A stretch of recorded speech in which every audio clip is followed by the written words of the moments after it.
សុស្ដីអ្នកទាំងអស់គ្នាខ្ញុំបាទ CGD Anime ជាអ្នកសម្រាយសាច់រឿងមួយសម្រាយមួយថ្ងៃបាត់មួយឆ្នាំឥឡូវនេះយើងវិលត្រឡប់មកជួបគ្នាសារជាថ្មីម្ដងទៀតហើយជាមួយនឹងវីដេអូថ្មីតែរឿងកិនចាស់ដដែលនោះទេអញ្ចឹងមុនពេលដែលយើងឈានចូលទៅកាន់ការសម្រាយនៃសាច់រឿងរបស់យើងខ្ញុំក៏សង្ឃឹមតែអ្នកនរគ្នាជួយចុច like តែប៉ុណ្្នឹងក៏បានដែរមិនចាំបាច់ subscribe ខ្ញុំក៏បានដែរអត់ជាបញ្ហានោះទេពីព្រោះថាខ្ញុំគឺជាអ្នកសម្រាយរឿងមួយថ្ងៃបាត់មួយឆ្នាំអញ្ចឹងហើយខ្ញុំក៏ដឹងអារម្មណ៍របស់អ្នកទាំងអស់គ្នាផងដែរចឹងតោះកុំឲ្យខាននៅពេលដែលយើងយូរអីយើងចូលទៅកាន់ការសម្រេចសាច់រឿងយើងទាំងអស់គ្នាតែម្ដង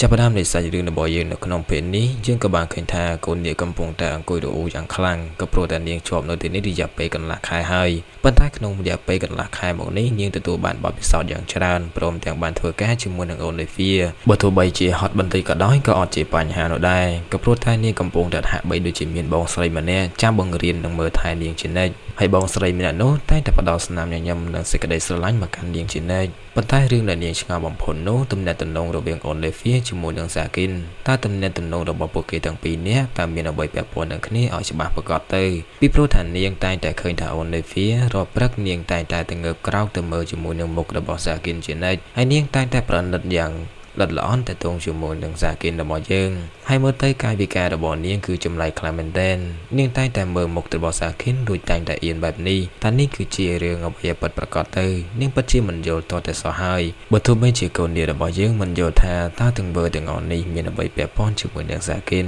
ក៏ព្រមទាំងនាងមិនទាន់ដឹងទេថាតើវាគឺជារឿងអ្វីពិតប្រាកដក៏ដោយក៏នាងនៅតែមានអារម្មណ៍ថាទាំងនេះហាក់បីដូចជាមានសេចក្តីស្រឡាញ់លីឡំជាមួយនឹងគ្នាហើយនាងតែងតែកត់ត្រាទាំងមើលទាំងអស់នេះកត់ត្រាចូលក្នុងសៀវភៅរបស់នាងជានិច្ចបន្ទាប់មកនាងតែងតែសង្កេតឃើញថានៅពេលដែលសាគីនរបស់យើងតែងតែអានអក្សរឬគាត់តែងតែហៅអូនលេវីព្រមទាំងបង្រៀនអូនលេវីដោយផ្ទាល់ដៃរបស់គាត់នៅពេលដែលគាត់កំពុងតែបង្រៀននោះដៃរបស់គាត់គឺនៅមិនចេះស្ងៀមនោះទេតែងតែប៉ះក្បាលរបស់អូនលេវីថ្នម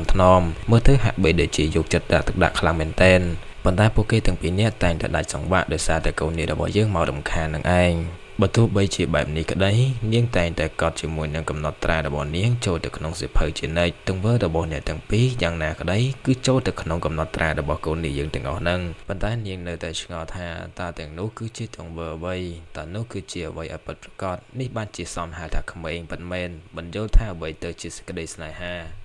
ព្រឹកថ្ងៃស្អែកបន្ទាប់ក៏បានឃើញថាអេស្តាលៀននាងកំពុងតែខ្នាញ់ទៅកាន់កូននាងយើងខ្លាំងមែនទែនដោយសារតែនាងកំពុងតែខ្នាញ់ជាមួយនឹងសម្លៀកបំពាក់ថ្មីរបស់នាងដែលអេស្តាលៀនកំពុងតែកាត់ឲ្យនឹងឯងនៅពេលនោះសាគីនក៏បានចូលមកនិយាយថាកុំអោបនាងខ្លាំងពេកមិនមែនជាគ្រឿងរបស់ដែលនាងអាចអោបតាមចិត្តនោះទេបន្ទាប់មកអេស្តាលៀក៏បានលាអ្នកទាំងពីរនាក់ដែលបានមកកាត់ខោអាវថ្មីសម្រាប់កូននាងរបស់យើងសាគីនគាត់តែងតែរអ៊ូថាឲ្យតែមកកាត់ម្ដងណាគឺរងចាំយូរតែរហូតនឹងធុញខ្លាំងមែនទែនប៉ុន្តែចំពោះអូនលេវីវិញនាងក៏បាននិយាយថាស្នាដៃរបស់អេស្តាលៀគឺស្អាតខ្លាំងមែនទែនការកាត់ខោអាវរបស់នាងម្ដងណាក៏នាងពេញចិត្តដែរអូលីវីក៏បានឲ្យសាគីនរបស់យើងសម្លឹងទៅមើលកូននាងរបស់យើងទៅថាតើនាងគឺជួយចិត្តខោអាវមួយនឹងប៉ុណ្ណាស្រឡាញ់ខោអាវនឹងប៉ុណ្ណាទៅមើលទៅខ្ជូតអត់គ្នាយើងហើយនាងក៏បានបែរមកនិយាយជាមួយនឹងសាគីនថាអរគុណសម្រាប់ការកាត់សម្លៀកបំពាក់ថ្មីឲ្យនាងសាគីនក៏បាននិយាយថាអូវាមិនអីទេឲ្យតែនាងសប្បាយចិត្តទៅគឺវាបានហើយនៅពេលនោះកូននាងរបស់យើងក៏បានកាន់ដៃអ្នកទាំងពីរហាក់បីដូចជាពួកគេកំពុងតែដូចជាគ្រួសារមួយយ៉ាងកក់ក្ដៅអញ្ចឹងសាគីនក៏បាននិយាយថាគាត់អត់ទាន់ដឹងទេថាតើនេះជាអារម្មណ៍អ្វីនោះទេប៉ុន្តែគាត់ដឹងត្រឹមថាវាជាអារម្មណ៍មួយដែលរំភើបសម្រាប់គាត់ខ្លាំងមែនទែនហើយក៏ជាអារម្មណ៍លើកដំបូងរបស់គាត់ដែលទទួលបានអារម្មណ៍បែបនេះផងដែរហាក់បីដូចជាគាត់កំពុងតែមានកូនគ្រួសារតូចមួយយ៉ាងកក់ក្ដៅនិងសប្បាយរីករាយអញ្ចឹងពួកគេក៏បាននាំគ្នាដើរលេងនៅក្នុងទីក្រុងមួយហ្នឹងទៅហើយយើងក៏លេខមកមើលជាមួយនឹងកញ្ញារ៉ែនវិញបើទោះបីជានាងត្រូវបានដកតំណែងរបស់នាងក៏ដោយក៏នាងក៏នៅតែសប្បាយចិត្តផងដែរដោយសារតែការដកតំណែងរបស់នាងមួយនេះគឺជួយពន្យាលពេលនៅក្នុងការតាមប្រមាញ់ទៅកាន់សាគីនរបស់យើងនឹងឯងដូច្នេះហើយបានជានាងសប្បាយចិត្តតាមពិតនៅក្នុងចិត្តរបស់នាងគឺមិនដែលមានបំណងនៅក្នុងការតាមប្រមាញ់ទៅសាគីនរបស់យើងនោះទេព្រោះនាងតែងតែចង់ជួយទៅកាន់សាគីនរបស់យើងឲ្យរួចផុតអំពីតាមការប្រមាញ់មួយនេះហើយនាងក៏ជឿជាក់ថាចង់ឃើញពួកគេទាំងពីរនាក់រវាងអូនលេវីជាមួយនឹងសាគីនរស់នៅជាមួយនឹងគ្នាដោយមានក្តីសុខសាន្តនឹងឯងគឺមិនចង់ឲ្យពួកគេបែកព្រាត់ប្រាសគ្នានោះទេហើយបើទោះបីជានាងត្រូវស្លាប់ក៏ដោយក៏សង្ឃឹមថាពួកគេនឹងតែងតែយកបាច់ផ្កាទៅដាក់ឲ្យនាងរាល់ពេលគម្រប់ខួបរបស់នាងម្ដងផងដែរហើយតែបានតែប៉ុណ្្នេះគឺនាងសប្បាយចិត្តហើយមិនទាមទារអ្វីច្រើននោះទេ ហើយនេះក៏នៅតែបន្តដើរលេងនៅក្នុងទីក្រុងមីនីបន្តទៀតហើយក៏បាននិយាយថាហ្សាកាន់គឺជាមនុស្សម្នាក់ដែលគួរចាប់អារម្មណ៍ខ្លាំងមែនទែននៅពេលដែលនាងកំពុងតែដើរនិយាយសោកៗនោះក៏ស្រាប់តែបើជាមួយនឹងហ្សាគិនតែម្ដងនាងក៏មានការចាប់អារម្មណ៍ខ្លាំងមែនទែនសម្បីតែហ្សាគិនក៏ដូចគ្នាដែរនៅពេលនោះនាងក៏បានចាប់ប្រកាន់ទៅកាន់ហ្សាគិនក៏ដូចជាអូនលេវីថ្ងៃមុនឃើញតែបនព្រះក៏ប្រួយទៅពួតទៅគេទាំងពីរនាក់គឺចង់បានកូនមែនអត់ហ្សាគិនក៏បានប្រកែកឡើងញាប់ឈ្មោះតែម្ដងថាអត់ទេពួកគេអត់បានធ្វើអញ្ចឹងនោះទេ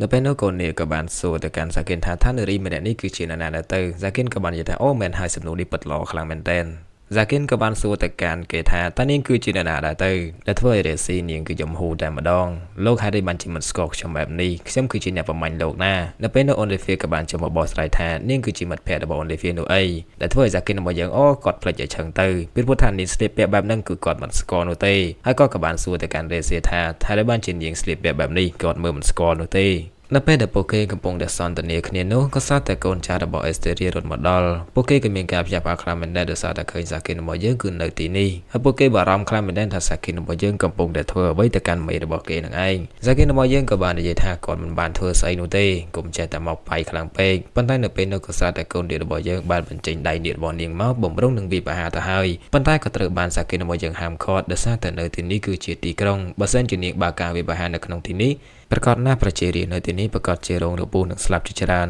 នៅពេលនោះកូនចៅរបស់អេស្តេរីកំពុងតែបង្ខំអេស្តេរីទៅឲ្យទៅជួបជាមួយនឹងលោកឪដោយសារតែលោកឪកំពុងតែត្រូវការជួបនាងនឹងឯងនៅពេលដែលពួកគេនាំអេស្តេរីចាក់ចេញពីទីនេះហើយអូលីវីក៏បាននិយាយថាមើលទៅអេស្តារីគឺនាងលំបាកខ្លាំងមែនទែនសាគិនក៏បាននិយាយថាវាមិនប៉ុណ្ណោះទេអេស្តារីគឺទទួលបានការគ្រប់គ្រងអំពីប្រជារាស្ត្រនៅទីនេះច្រើនខ្លាំងមែនទែននៅពេលនោះសាគិនក៏បាននិយាយថាបើសិនជាគាត់ជ្រៀតជ្រែកនៅក្នុងរឿងនេះប្រកាសណាឈោជើងនៅមិនបានយូរនោះទេអេស្តារីនោះសាគិនក៏បានសួរទៅកាន់កូននាងថាបើសិនជាគាត់ឈោឈ្មោះជាបែកភាពក្នុងការឈោជើងជាមួយនឹងមេធ្នប់នោះតើនាងយល់យ៉ាងម៉េចដែរកូននេះក៏បាននិយាយថាលោកគូតែដឹងហើយថាពួកគេទាំងអស់នោះស្អប់មេធ្នប់ប៉ុណ្ណាបើសិនជាគាត់នៅតែធ្វើបែបនេះទៀតប្រកាសណាមិនរួចខ្លួននោះទេអូខេនៅឯគ្នាយើងសម្រាប់វីដេអូមួយហ្នឹងគឺខ្ញុំមានតែប៉ុណ្្នឹងទេគឺអត់បានសម្រាយអីវែងជូនអ្នករកគ្នាទេនិយាយរួមទៅខ្ញុំសម្រាយនេះក៏គ្មានកម្រងការអីដែរគ្នាយើងខ្ញុំសម្រាយយ